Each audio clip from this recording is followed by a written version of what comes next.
নির্বাচন, গণভোট, জুলাই সনদ বাস্তবায়ন এর বাইরেও অথবা এর ভেতরেও রাজনৈতিক অঙ্গনে ঘটে যাওয়া সকল ঘটনা নিয়ে আজকে আমাদের আয়োজন মধুমতি ব্যাংক পিএলসি নতুন বাংলাদেশ। সবাইকে স্বাগত জানাচ্ছি। দেখছেন নিউজ 24, আপনাদের সঙ্গে আছি আমি রিশাদ হাসান। এবং আজকে আমরা যে বিষয় নিয়ে আলোচনা করব সেই বিষয়টি হলো রাতে কেন আটক। বরাবরের মতো আজকে আমাদের সঙ্গে স্টুডিওতে অতিথিরা উপস্থিত আছেন। আমি একটু আমার ডান পাশ থেকে পরিচয় করে দিতে চাই।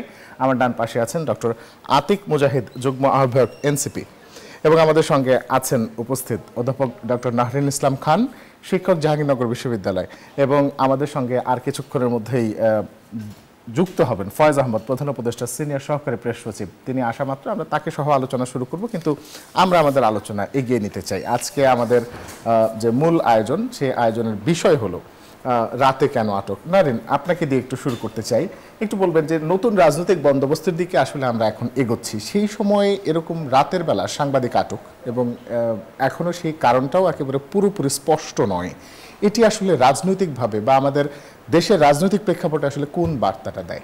বার্তা দেয় হচ্ছে যে নতুন বন্দোবস্ত নামে আসলে কোনো বন্দোবস্ত হয় নাই। সেই বন্দোবস্তটা হচ্ছে পুরানো বন্দোবস্তকেই একটু রংচং মাখানো। কারণ রাতে যে আটকটা হলো, আপনি আমাকে বলেন লোকটির অপরাধ কি এতই গুরুতর যে ভোর পর্যন্ত অপেক্ষা করা গেল না? রাতে তুলে আসা সংস্কৃতি তো শেখ হাসিনার সময় থেকে শুরু হয়েছে। এখন গত 15 মাস, মানে গত 15 বছর যেটি ছিল, আপনি কি গত 1.5 বছরে সেটাকে এক্সপেক্ট করেছেন? এটি কি নতুন বন্দোবস্ত? এটি মানে কি জানেন, ইলেকশনকে সামনে রেখে রাতে তুলে আনার এই যে আরেকটা মানে পুরানো ট্রেন্ডটাকে আবার ঝালাই করা হচ্ছে। এটি মানেটাই হচ্ছে যে আপনাকে বলে দেওয়া যে আপনিও যদি এরকম করেন যে কোনো সময় আপনাকে তুলে নিয়ে আসতে পারে। তাহলে এটা হচ্ছে একটা ভয়ের সংস্কৃতি। কথাটা বলতাম না আমরা, ভয়ের সংস্কৃতি শুরু হয়ে গেল। এবং এই ভয়ের সংস্কৃতি দিয়েই তো গত 1.5 বছরে আমরা আছি। এই যে আমরা সংস্কার নিয়ে এত কথা বলি, এই যে সংস্কার নিয়েই তো এত বড় বড় আলোচনা চলছে। কোন সংস্কার হলো বলেন তো? একটা সংস্কার কি আপনি আমাকে বলতে পারবেন যে যেটি হয়েছে পরিপূর্ণভাবে হয়েছে? আমি তো মনে করি যে একটা মানুষের ব্যক্তিগত জীবনের সংস্কারের সবচেয়ে বড় চাওয়াটা কি ছিল জানেন?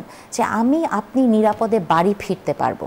যে শহর আপনাকে নিশ্চয়তা দেয় না যে নিরাপদে বাড়ি ফেরার, যে শহরে আপনি উন্নয়নের নামে মেট্রো রেল করেছেন, সেটি আপনার মাথার উপর পড়ে ভেঙে আপনি মারা যাবেন, রাতের বেলা আপনাকে তুলে নিয়ে যাবে, সেটাকে যদি আপনারা নতুন বন্দোবস্ত বলেন, তাহলে এই বন্দোবস্ত বলাতে আমার অনেক আমি বিরোধিতা করব। কারণ নতুন বন্দোবস্ত আসলে কিছু হয় নাই। আমি মনে করি না যেটা হয়েছে। যেটি হয়েছে যে আমরা একটা ধোঁয়া তুলছি সংস্কারের, আমরা ধোঁয়া তুলছি, আমরা নতুন পথে হাঁটছি, কিন্তু আমরা আসলে সেই আগের জায়গাতেই আছি। আপনি যদি রাজনৈতিক দলগুলোর কথা বলেন, তাদের ক্ষেত্রেও এটি প্রযোজ্য, যিনি সরকারে আছেন তার ক্ষেত্রে প্রযোজ্য, নতুন দলগুলোর ক্ষেত্রে প্রযোজ্য। আমরা পুরনো পথেই হাঁটছি, এবং সেটি আমাদের এই মুহূর্তে আশঙ্কার সবচেয়ে বড় একটা জায়গা, যে আমরা আসলে নতুন কিছু দেখতে পেলাম না। এটা হতাশাই তৈরি করে আমাদের মধ্যে। ধন্যবাদ। ডক্টর আতিক মুজাহিদ, একটু আপনার কাছে আসে। অভিযোগ করা হচ্ছে যে হাতে গোনা কয়েকজন মুঠোফোন ব্যবসায়ীদেরকে সুবিধা দিতে আসলে এই আটকের যে ঘটনা, সেটি আসলে ঘটনা হয়েছে, এবং বিশেষ করে একটি প্রেস কনফারেন্সের আয়োজন করা হচ্ছিল যে সারা বাংলাদেশে যত মোবাইল বিক্রেতা প্রতিষ্ঠান বা আমদানিকারক প্রতিষ্ঠান রয়েছে তাদের পক্ষ থেকে একটা প্রেস কনফারেন্সের আয়োজন করা হচ্ছিল। সেই প্রেস কনফারেন্স যেন আটকে দেওয়া হয়, এবং সেখানে একজন উপদেষ্টাকে আসলে মেনশন করা হয়েছে যে আসলে তিনিই কাজটি করেছেন বা তিনিই করিয়েছেন, এরকম একটি বিষয় সামনে এসেছে। এটার আসলে সত্যতা কতটুকু আপনার কাছে মনে হয়, আর এই ধরনের আটকটা কি আসলে রাজনৈতিক? ধন্যবাদ। আসলে বেসিক্যালি বাংলাদেশের রাজনীতিতে যতই আমরা সামনে যেটা দেখি, তার পিছনে অনেক বেশি ঘটে আর কি। যেমন বরফের 30% দেখা যায়, 70% দেখা যায় না। ঠিক সেম স্টাইলে আমি যত রাজনীতিতে দেখতেছি, তত বেশি দেখতেছি গোলক ধাঁধার মতো। সব হলো ইন্টারেস্ট বেস। তার মানে অনেকে এমপি হচ্ছে, মন্ত্রী হচ্ছে, কোনো না কোনো স্বার্থের সাথে তাদের জড়িত। কাইন্ড অফ তারা কোনো না কোনো জায়গার সাথে তারা লায়াবল, অথবা তারা যেটা আপনি ম্যাডাম যেটা বলতেছিল যে নতুন বন্দোবস্ত পুরাতন বন্দোবস্ত মিক্সিং হয়ে গিয়েছে। মনে করেন যে ওল্ড সেটেলমেন্ট যারা, তাদের তো বিজনেস করতে হবে। এখন নতুন যারা আসছে চেঞ্জ করার জন্য, তাদেরকে তারা কনভিন্সিংয়ে নানা রকম পদ্ধতি অবলম্বন করে, হয়তো পুরাতন সিস্টেমের মাধ্যমে নতুন সিস্টেমে নানাভাবে। তো এটা যদি এরকম হয়ে থাকে, ভেরি আনফর্চুনেট। আমি মনে করি জুলাই পরবর্তী দুইটা জিনিস মানুষের খুবই স্ট্রংলি, আমরা যারা সচেতন তারা বোঝে। একটা হচ্ছে যে জাস্টিস, আর একটা হচ্ছে অ্যাকাউন্টেবিলিটি। এইটার কোয়েশ্চেনের ক্ষেত্রে কোনো ছাড় নাই। আপনি সোহেল সাহেবের ব্যাপারে যেটা অন্যায় করা হয়েছে, যেমন অ্যাকাউন্টেবিলিটি আমরা কোয়েশ্চেন করতেছি, মিছিল করতেছি যেভাবে আমরা ডিবি অফিসে গিয়ে, ঠিক সেম অবস্থায় একটা বিষয় কিন্তু এখানে প্রাসঙ্গিক আমার বলা উচিত মনে হয়। তারেক রহমান সাহেবের ক্রিটিসাইজ করছেন, তাকেই কিন্তু আপনার আরেক সাংবাদিক বা ব্লগার বা কন্টেন্ট ক্রিয়েটর, তাকেও কিন্তু মামলা করে হ্যারাসমেন্ট করা হচ্ছে।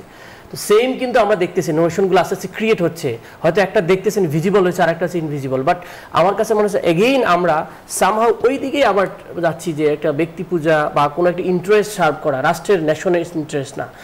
যদি এখানে যদি আমি পূর্ণাঙ্গ তথ্যটা আসলে উদ্ঘাটন হয়নি, আর একটু সময় নিতে হবে সোহেল সাহেবের কেসটা, যদি পূর্ণাঙ্গ কোনো ধরনের এরকম কোনো মন্ত্রী হোক, যত বড় প্রধান উপদেষ্টা হোক, we do not care about it. আমরা কেয়ার অ্যাবাউট হচ্ছে ব্যক্তির ব্যক্তিগত যে প্রাইভেসি, তার রাইটস যেটা আছে সেটাকে ইনশিওর করতে হবে। আপনি রাত্রে উঠে নেওয়ার ব্যাপারে আমি কোনোভাবে একমত না। হ্যাঁ, যে কেউ হোক তাকে আপনি এগো রাখতে পারতেন, আপনি কেন অন্ধকারে নেবেন? কোনো একটা প্রেশার করার ব্যাপারে, আপনি কোনো একটা জিনিস তাকে লুকানোর ব্যাপারে। আপনার আরেকটা জিনিস অবশ্যই বলতে হবে, এই সাংবাদিকের ইস্যু যখন আসলো, আপনি বলেন এই একটা নিউট্রাল গভর্নমেন্টের সময় আমরা কি এই সাগররুনি হত্যা মামলা রায় পাইতেছি? ভাই কেন পিছাইতেছে? কোন শক্তি এখানে রয়েছে? কোন অদৃশ্য শক্তি আমাদেরকে এখনো এই একটা ভিজিবল ঘটনা, যেটা আমরা জানি যে বাংলাদেশে অনেকগুলো লোক এটা মাফিয়ার সাথে জড়িত, সেম থিং আমার কাছে মনে হয় মাফিয়ারা আবার again reconnect their old system, and আমাদেরকে উপরে পুতুল রাখিয়া ওরা ভিতরে এই কাজগুলো আবার করতেছে। যদি এরকম হয়ে থাকে তাহলে খুবই ভেরি আনফর্চুনেট, এবং কোনোভাবেই আমার ইভেন কে হইল আমি দেখার বিষয় না, আমি স্বচ্ছতার পক্ষের লোক, এটা কোনোভাবেই অ্যাকসেপ্টেবল না। This is my position. ধন্যবাদ। ডক্টর নারিন খান, একটু বলবেন যে যুবদল নেতা গোলাম কিবরিয়া গেল দুদিন আগের ঘটনা, একেবারে রাতের বেলা তাকে একেবারে একটি দোকানের ভিতরে ঢুকে তাকে গুলি করে হত্যা করা হয়েছে। এবং এছাড়াও দেশ জুড়ে বিভিন্ন জায়গায় নানা ধরনের খুনের খবর টুকটাক ভেসেই আসছে এবং প্রায়ই আসছে, এবং বিশেষ করে গেল এক সপ্তাহে এই সংখ্যা বেশ খানিকটা বেড়েছে। এটি আসলে রাজনৈতিক নাকি আসলে এটির ইন্ধনদাতা আসলে কারা? আমি আসলে এই মুহূর্তে জানি না যে এটি কোনো দলীয় কোন্দল কিনা, দলীয় কোন্দলে তিনি মারা গেছেন কিনা বা ব্যক্তিগত কোন্দল কিনা সেটা আমি জানি না। তবে ধরেন এগুলো দলীয় ব্যক্তিগত কোন্দল, এগুলো হওয়াটাই বেশি স্বাভাবিক। আর যেহেতু ইলেকশন সামনে আছে, তবে এটাও আমি এর সাথে সাথে আপনাদেরকে মনে করে দিতে চাই, বাংলাদেশ কোনোদিনও স্বপ্নপুরী ছিল না। বাংলাদেশে সবসময় আমরা এইসব খুনের মধ্যে দিয়ে গেছি, এগুলোই দেখেছি এবং এটা আমাদের চোখ সহ হয়ে গেছে। না হলে আপনি বলেন যে ভিডিও ফুটেজটা আমি দেখলাম যে জাস্ট ঢুকলেন, গুলি করলেন, মেরে ফেললেন। মানে আমরা এই যে এত পিআরের কথা বলি না, বড় বড় দেশের এক্সাম্পল দেই, আপনি কি কোনো দেশে এরকম উন্নত দেশে ভাবতে পারেন? মানে হয় মানে এক্সেপশনাল, তার এক্সাম্পল হয় না, কিন্তু হয়। আমি এই প্রসঙ্গে একটা কথা একটু বলতে চাই যে ভাই একটি কথা বললেন যে তারেক রহমানের একটা বক্তব্যকে নিয়ে একটা মামলা করার কথা হচ্ছে। দেখেন, এবি সাহেবের কথা মনে আছে? এবি সিদ্দিকী, তিনি কিন্তু সারা বাংলাদেশ জুড়ে খালি শেখ মুজিবের নামে কেউ কিছু বললে বা শেখ হাসিনার নামে কিছু বললে উনি মামলা করতেন। আমি মনে করি এই সব মামলাগুলো করা হয়, আমি বলতে চাই যে আমার মনে হয় না যে দলের নেতার জন্য করা হয়েছে এটি নেতা ইন্ধন দেন, কিন্তু এটি কিছু মানুষ করে কেন যেন লাইমলাইটে আসার জন্য। আপনি হয়তো জানেন কিনা জানি না, আমার এগেনস্ট একটি মামলা হয়েছে সিরাজগঞ্জ 2-এর যিনি এমপি প্রার্থী জামাতি ইসলামী, তিনি আমার এগেনস্ট একটি মানহানির মামলা করেছেন। তা আমি মনে করি যে এই ধরনের মামলাগুলো করাই হয় জনপ্রিয়তা পাওয়ার জন্য বা নিজেকে লাইমলাইটে আনার জন্য। আর এনসিপির ভাইকেও আমি একটা কথা বলতে চাই, যে নতুন বন্দোবস্তের কথা আমরা বলি না, এনসিপি আমাদেরকে বলেন, আমার নিজের জীবনের অভিজ্ঞতা হচ্ছে উনাদের দলেরই 2 জন আছেন যারা টকশো করে যে তারপরে যার সাথে টকশো করে তার সাথে যুক্তিতে না পেরে তারা ফেসবুকে এমন সব পোস্ট দেন এবং তার পরবর্তীতে তাদের বড় নেতা পোস্টের, এবং তার পরবর্তীতে যাকে নিয়ে করেন তাকে ভয়ঙ্করভাবে সাইবার বুলিংয়ের শিকার হতে হয়। তাহলে আমরা যে এই যে নতুন বন্দোবস্তের কথা বলি, বিএনপিকে না হয় পুরানো দল, হ্যাঁ তারা এগুলা করে, তাকে সবসময় সবাই গালাগালি করে বা আওয়ামী লীগকে করে, কিন্তু একটা নতুন দলের কাছ থেকে আমরা এটা আশা করতে পারি তো না, তাই না? তাহলে এটি হচ্ছে রাজনৈতিক সংস্কৃতি। আপনাকে মনে রাখতে হবে, আপনি যতই জুলাই সনদ করেন না কেন, আপনি যতই আইন করেন না কেন, রাজনৈতিক সংস্কৃতি যতদিন না পর্যন্ত পরিবর্তন হবে ততদিন পর্যন্ত এই পরিবর্তনগুলো আমরা দেখতে পাবো না, এবং সেই রাজনৈতিক সংস্কৃতির পরিবর্তনের বহু পিছে এখন পর্যন্ত আমরা আছি, আমরা পুরনো পথেই উল্টো ঘুরে হাঁটছি। জি, ধন্যবাদ। এই উত্তরটা আমি আতিক মুজাহিদ আপনার কাছ থেকেই শুনতে চাই যে আসলে কি বিষয়টা এরকম যে আসলে টকশোতে যুক্তিতর্কে না পেরে আপনাদের নেতাকর্মীরা পরবর্তীতে ফেসবুকে স্ট্যাটাস দেন এবং পরবর্তীতে সেই ব্যক্তি যার সঙ্গে টকশো হয়েছে বা এই ধরনের বাগবেতনৃতা হয়েছে তাকে আবার সাইবার বুলিং এর শিকার হতে হয়, বিষয়টা আসলে কি? আমি আসলে সত্যি কথা আমি অনেস্টলি স্পিকিং আমি আসলে জানি না কার ব্যাপারে বলতেছেন। যদি বলতো তাহলে আমি স্পেসিফিক বলতে পারতাম। বাট আপনি একটা ব্যক্তি বা একটা ব্যক্তির আক্রোশটাকে আপনি একটা পার্টিগতভাবে ফেলাই দেওয়াটা আমি কখনো একমত হতে পারি না। যদি ওভারঅলি পুরো সব এনসিপি লিডাররা এই কাজই করতো, যে যাকেই পাইছে তাকেই সাইবার বুলিং করতেছে, cyber bullying is a crime, এটা একটা খারাপ জিনিস। এটার সাথে এনসিপি কেন, কোনো ব্যক্তি যার নীতি নৈতিকতা মিনিমাম আছে সে সাপোর্ট করতে পারে না। আমি পার্সোনালি আমি একাধিকবার বলেছি, we do not support any unethical things, even including my পার্টিও যদি করে আমি আমার ভ্যালিড জায়গা থেকে আমি ক্রিটিক করব। সেই জায়গা থেকে আমি আসলে জানি না উনি কোথা থেকে কোনটা বলেছেন কোন ব্যক্তির ব্যাপারে। ব্যক্তিগতভাবে কোনো আক্রমণ হলে সেটা পার্টিগত দায়বদ্ধ নেওয়ার ক্ষেত্রে কতটুকু বিষয়, এটা তো আমরা অনেক অ্যাভেলেবেল দেখতেছি। আমাদের নেতাকর্মীদের বরং সাইবার বুলিং বেশি করা হয়েছে। আমাদের তাজনু বাবুল অনেক নারীদেরকে নিয়ে এসে আমাদের অনেক সাইবার বুলিংয়ের শিকার হয়েছে। তো সেই জায়গা থেকে আমার বাট ওভারঅলি যেটা আমার কথা সেটা হচ্ছে আমরা এগুলো সাপোর্ট করি না। এটা যেই ব্যক্তি করুক সেটা ব্যক্তির ব্যাপার, এটা পার্টিগতভাবে আমরা এগুলো হোল্ড করি না আর কি।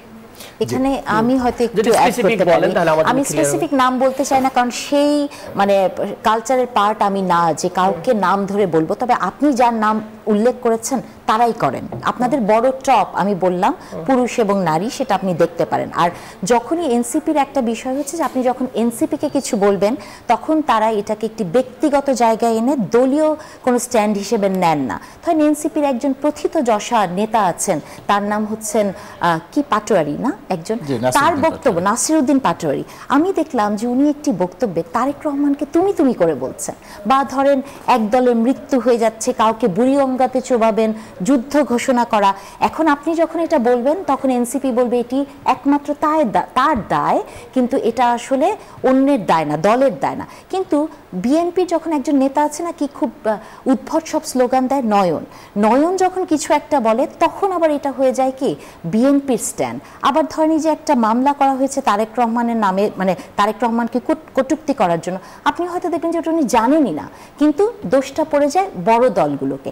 তার মানে আমরা এখনো ওই সংস্কৃতির ভেতরে আছি যে আমার বেলায় যখন আসবে, মানে বলটা যখন আমার কোর্টে আসবে তখন আমি এটাকে আমার ব্যক্তিগত জায়গায় নিব, আর দলীয় কোনো দায়িত্ব নিব না। আর যখন এটা অন্য কোনো দলের বেলায় হবে তখন আমরা সেটাকে দলীয় জায়গা থেকে দেখব। তাহলে এই একচোখা নীতিরও পরিবর্তন হতে হবে। আমি একটু দ্বিমত করে হালকা করে সরি, বিষয়টা হচ্ছে যে পার্টির স্টান কি জিনিস আর ব্যক্তির বক্তব্য কি জিনিস, এটা তো ক্লিয়ার হওয়া উচিত।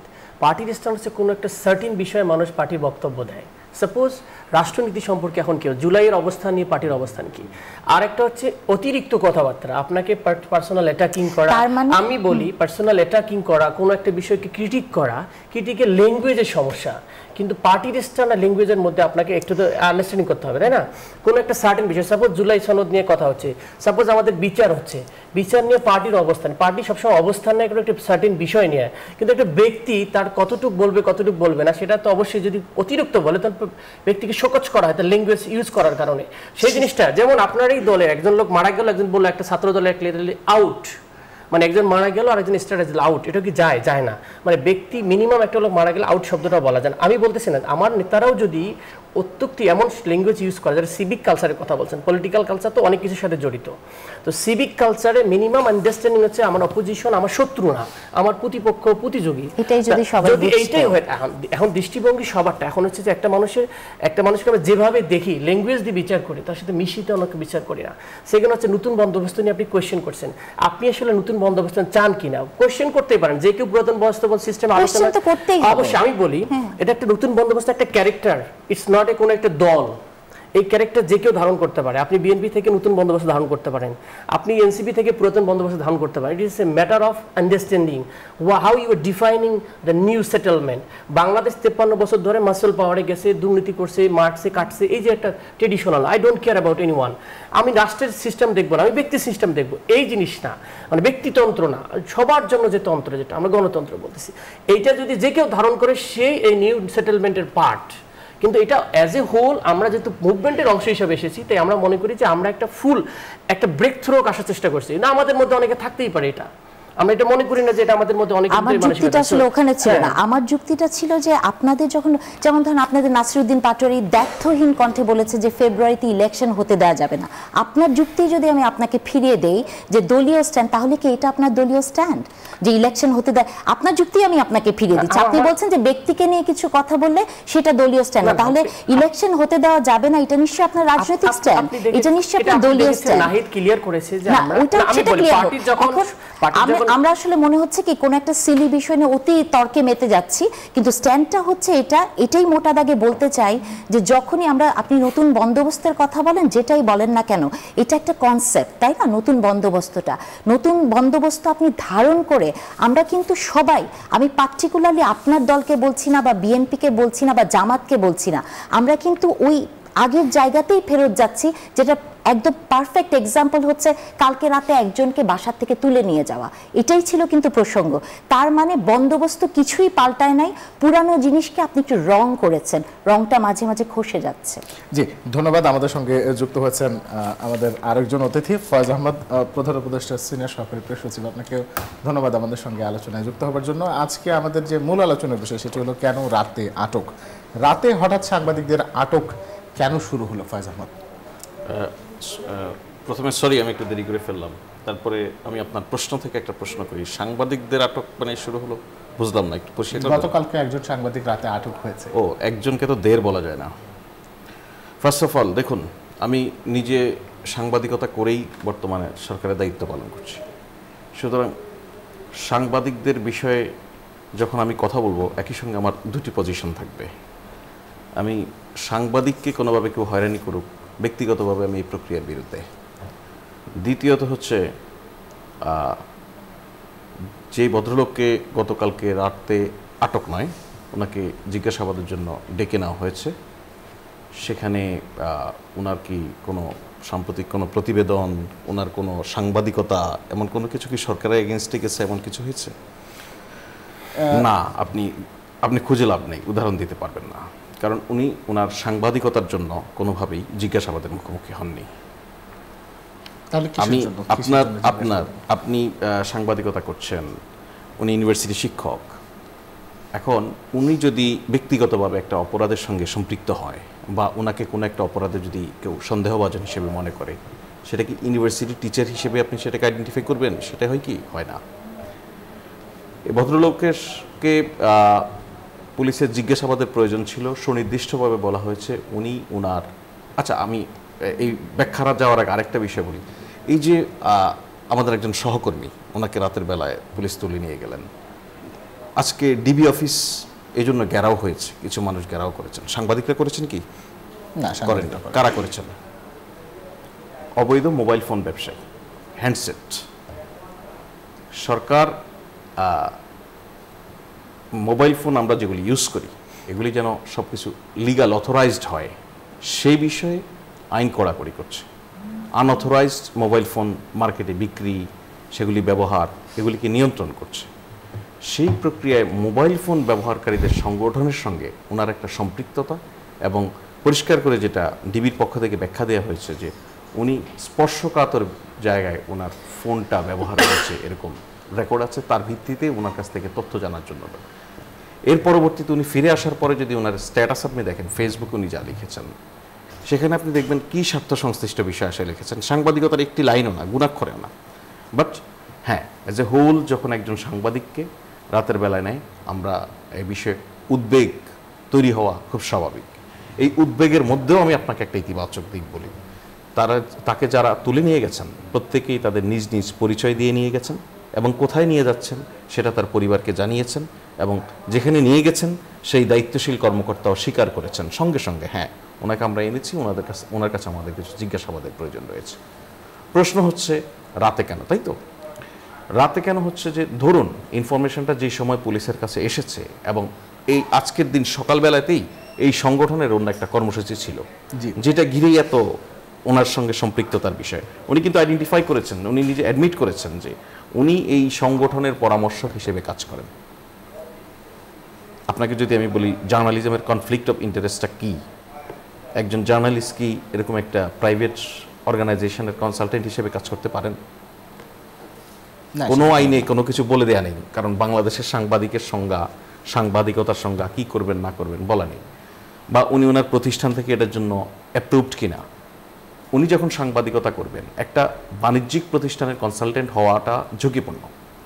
আমি সাংবাদিকতা করলে অন্তত আমি কাজটি করতাম না, বিকজ আমার সাংবাদিকতা যে সমস্ত মানুষের বিরুদ্ধে যেতে পারে, যে সমস্ত মানুষের অনিয়ম নিয়ে আমি লিখতে পারি, তাদের সঙ্গে আমার একটা আর্থিক সংশ্লিষ্ট রয়েছে, এমন সম্পর্কে আমি যাব না। তো সেই জায়গা থেকে আমি বলছি, পুলিশ পরিষ্কার ব্যাখ্যা দিয়েছে যে ওনাকে জিজ্ঞাসাবাদের প্রয়োজনে নেওয়া হয়েছে, ওনাকে আটক করা হয়নি, ওনাকে ওনার বাসায় ফেরত দেওয়া হয়েছে। কিন্তু একই সঙ্গে এটা সত্য, এই ধরনের যে কোনো ঘটনাই আমাদেরকে নাগরিক হিসেবে একটা উদ্বেগের মধ্যে নিয়ে যায়। এই কারণে আমরা সিমিলার এরকম অনেক ঘটনা দেখেছি ফেসিবাদের সময় যে এই হয়। ধরুন বন্দুক যুদ্ধ বলে বহু বিচার বহির্ভূত হত্যাকাণ্ড আমাদের উপর চাপিয়ে দেওয়া হয়েছে না বছরের পর বছর ধরে। তো বন্দুক যুদ্ধ যদি একটা শব্দ হিসেবে খেয়াল করেন আপনি, বন্দুক যুদ্ধ তো ডিকশনারিতে আছে না? বন্দুক যুদ্ধের বাস্তবিক তো একটা অবস্থা রয়েছে। ধরুন আইন শৃঙ্খলা বাহিনী সত্যিকার অর্থেই কোথাও যখন অভিযান করতে গেল, সেখানে যদি তার উপরে গুলি হয়, সে পাল্টা গুলি করলো, এটা তো রিয়েলিটি। এই রিয়েলিটিটাকেই বানোয়াট হিসেবে মিথ্যা গল্প বানিয়ে বানিয়ে বানিয়ে বানিয়ে আমাদেরকে বলেছে বলে এইরকম বাস্তবতা তো নাই যে কখনো সন্ত্রাসীদের সঙ্গে আইন শৃঙ্খলা বাহিনীর বন্দুক যুদ্ধ হতে পারে না, তা তো নয়। সুতরাং এখন যদি একটা প্রকৃতার্থে বন্দুক যুদ্ধের ঘটনা ঘটে, তখন প্রথমেই আমাদের সন্দেহ হবে, আমাদের মননে মগজে আবার ওটা ফিরে আসবে পুরনো স্মৃতি, এটাই হচ্ছে কিনা। সেই জায়গা থেকে এই উদ্বেগ থাকা উচিত, নাগরিকদের উদ্বেগ থাকা ভালো। আমি অন্তত এতটুকু বলতে পারি, আইন শৃঙ্খলা বাহিনী যে কাজটি করেছে, তারা পরিচয় দিয়ে কাজ করেছে এবং ব্যাখ্যা দিয়েছে, তারা তাকে তার সসম্মানে বাড়িতে ফেরত পাঠিয়েছে। সেই বিষয়ে যেহেতু একটি তদন্ত চলছে, এর বাইরে আপাতত কিছু বলার নেই। জি, অনেক অনেক ধন্যবাদ। আমরা এবার একটা ছোট্ট বিরতিতে যাব। বিরতির পর যখন ফিরবো তখন থাকছে বাকি আলোচনা, আমাদের সঙ্গে থাকুন।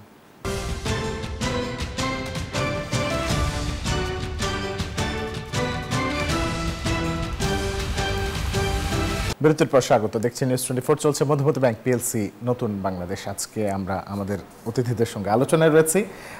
আতিক মুজাহিদ, আপনাকে দিয়ে শুরু করতে চাই। নির্বাচনী আচরণ বিধিতে দলীয় প্রধানের ছবি পোস্টারে নয়, হ্যান্ডবিল, লিফলেট এবং ফেস্টুনে ব্যবহার করা যাবে। এই বিষয়টার সঙ্গে কি আমাদের রাজনৈতিক দলগুলো একমত হবে কিনা?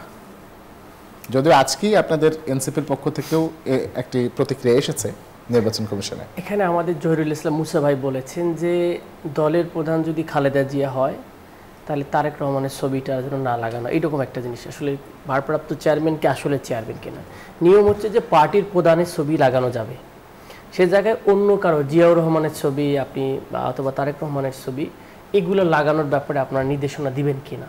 আপনারা যদি এইটাই স্ট্রিক্টলি ফলো করতে পারেন, তাহলে বুঝবো যে আপনারা নিউট্রাল। এইটাই মূলত ছিল এই সেন্টেন্সটা। হ্যাঁ, আমার কাছেও অবস্থাটা হচ্ছে এরকম, যদি ল করেন, law should be equal for all. ঠিক আছে, যদি বলেন পার্টির প্রধান, তাহলে পার্টির প্রধান ক্লিয়ার করেন যে আমাদের বেগম খালেদা জিয়া, নাকি আমাদের তারেক রহমান। যদি বেগম খালেদা জিয়া, ওকে ফাইন, একটা ছবি থাক, আমরা তাহলে নাহিদের ছবি লাগাইতে পারি পার্টির প্রধান হিসেবে, এটা লিফলেটের যৌক্তিক।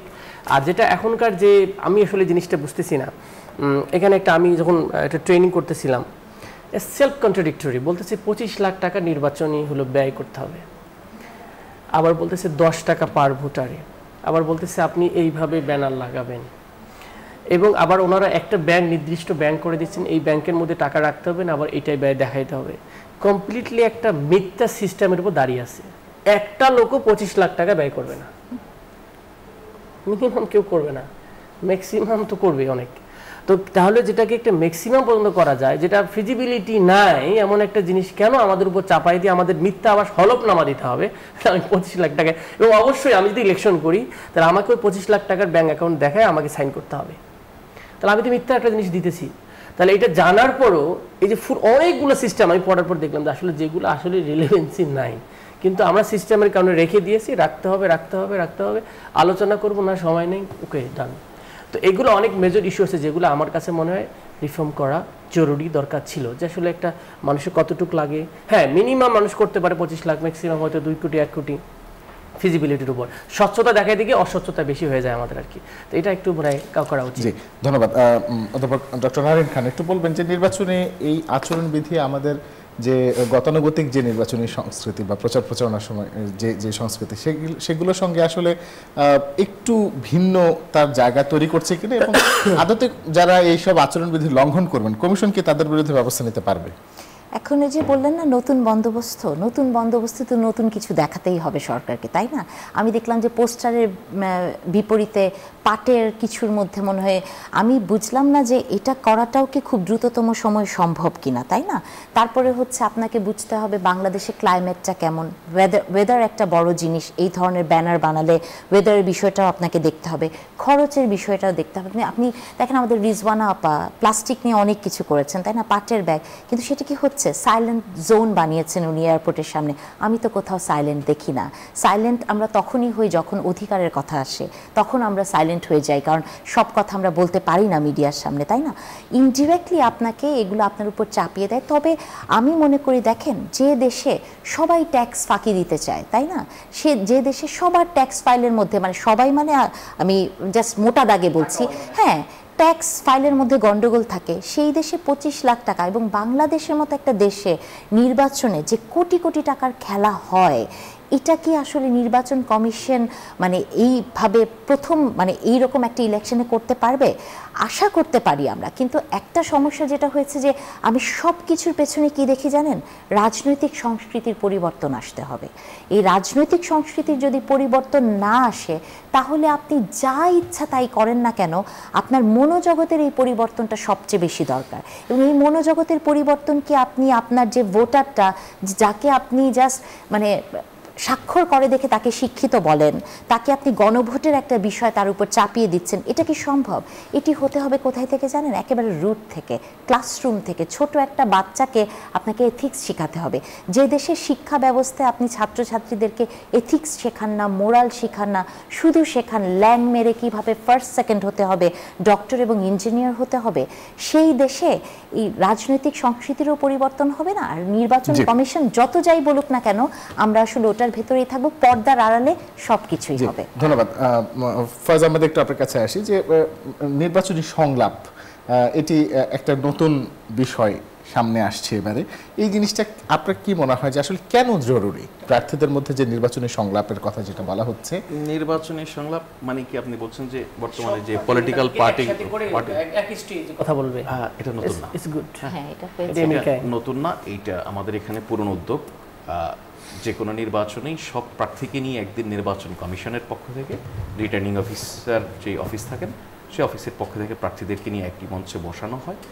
এইটা একটা বার্তা দেওয়ার চেষ্টা করা হচ্ছে, সৌহার্দ্য তৈরি করা। আইডিয়ালি আমরা অনেক কিছু বলতে পারি, আইডিয়ালি তো আমাদের আইন যাই আছে, আইনের অনেক দুর্বলতা, আইডিয়ালি কিন্তু সব ভালো ভালো জিনিস, যা যা ভালো আছে তা যদি আমরা ফলো করি তাও অনেক কিছু। ধরুন এই যে আমার ভাই 25 লাখ টাকার কথা বললেন না, মুশকিলটা হচ্ছে আপনি আইন এবং প্র্যাকটিক্যালি যখন দেখবেন তখন একটু ডিফারেন্স আছে। আমরা যে এখন যে প্রার্থীরা নানান ব্যয় ট্যায় করছে সবই কিন্তু নির্বাচনকে উপলক্ষে করেই করছে, বাট এটা নির্বাচনী ব্যয় না। নির্বাচনের একটা সুনির্দিষ্ট সময় আছে, 21 দিন, তফসিল ঘোষণার পর থেকে শুরু করে গেজেট প্রকাশ পর্যন্ত, এটা ধরুন 60 থেকে 65 দিন সর্বোচ্চ, এর বেশি না। এই সময়কালে আগে এইটা 10 লাখ বা 15 লাখ বা সর্বোচ্চ 20 লাখ এরকম একটা বার ছিল। এটা ইলেকশন রিফর্ম কমিশন তাদের প্রপোজালের ভিত্তিতে 25 লাখ টাকা করা হয়েছে। এবং একই সঙ্গে আবার ওই যে ভাই যে জায়গায় বললেন কনফিউশন 10 টাকা পার হেড, কিন্তু শর্ত হচ্ছে সেখানে 25 লাখ ক্রস করতে আপনি পারবেন না। কেন পারবেন না? ভোটার এক এক নির্বাচনী এলাকায় সংখ্যাটা এক এক রকম। কোনো এলাকায় ভোটারের সংখ্যা কম যদি 10 টাকা পার হেডে 25 লাখের নিচে হয়, আপনাকে সেখানে আটকে যেতে হবে।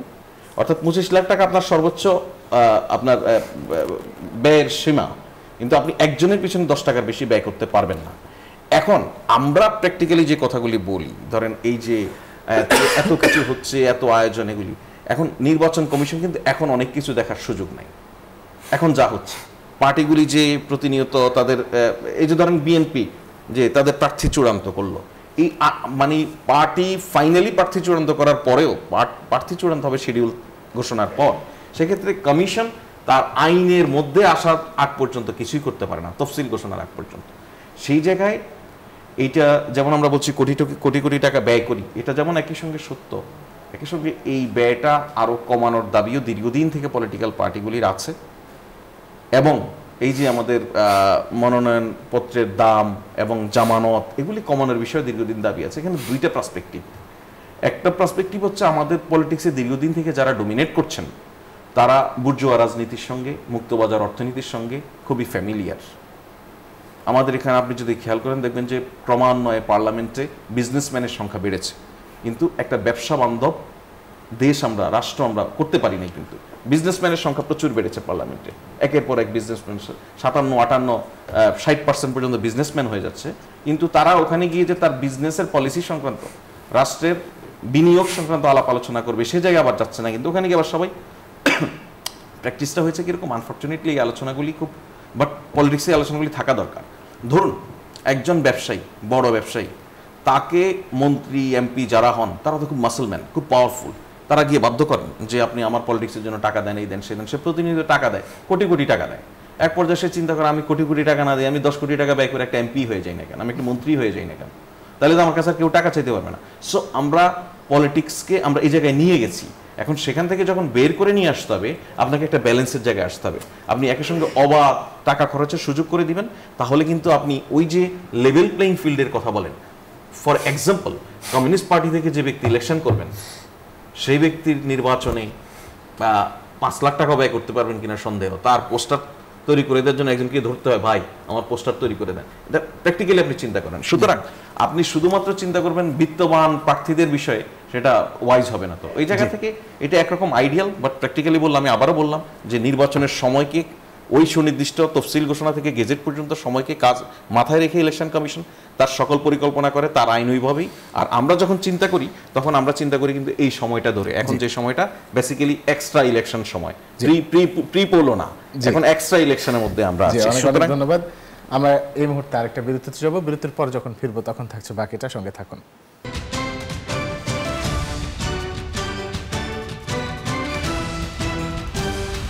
বিরতির পর স্বাগত আরো একবার, দেখছি নিউজ 24। আমরা আমাদের আলোচনায় ফিরতে চাই। ফরাজ আহমদ, আপনাকে দিয়ে শুরু করতে চাই। জোটে গেলেও নিজ দলীয় প্রতীকে নির্বাচন করতে হবে, এটাতে আসলে একেবারে আমরা শেষ পর্যায়ে যেহেতু আছি, একদম সংক্ষেপে হানাতে শুনতে চাই। এটাতে আসলে যেসব ছোট দল যারা জোটে বড় দলের প্রতীকে নির্বাচন করবে, আমার আপনার প্রশ্ন পরিষ্কার, যেহেতু আপনার সময় নেই আর বলি।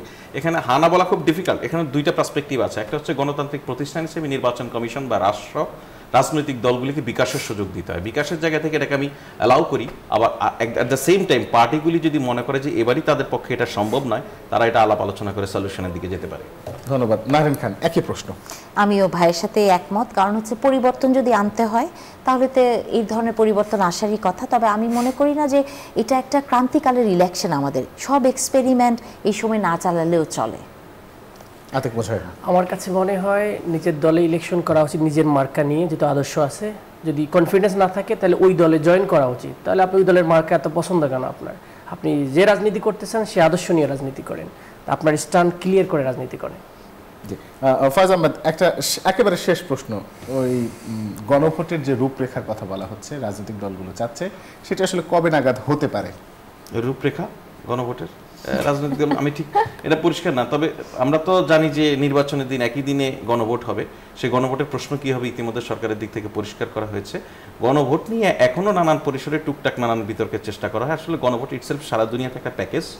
এটা আমি বলবো এভাবে, আমরা যে ব্যবস্থার মধ্যে ছিলাম, আমরা একটা ফেসিবাদের মধ্যে ঢুকতে পেরেছি। যে সমস্ত উইপন্স আমাদের আইনিভাবে ছিল, প্রাতিষ্ঠানিকভাবে ছিল, সেগুলি বন্ধ করার একটা যারা চেষ্টা, সেই চেষ্টার পক্ষে যারা থাকবেন হ্যাঁ ভোট দিবেন, যারা সেই চেষ্টা এখনো থাকবেন তারা না ভোট দিবেন হয়তো। এই জি, অনেক অনেক ধন্যবাদ। আমরা শেষ করব।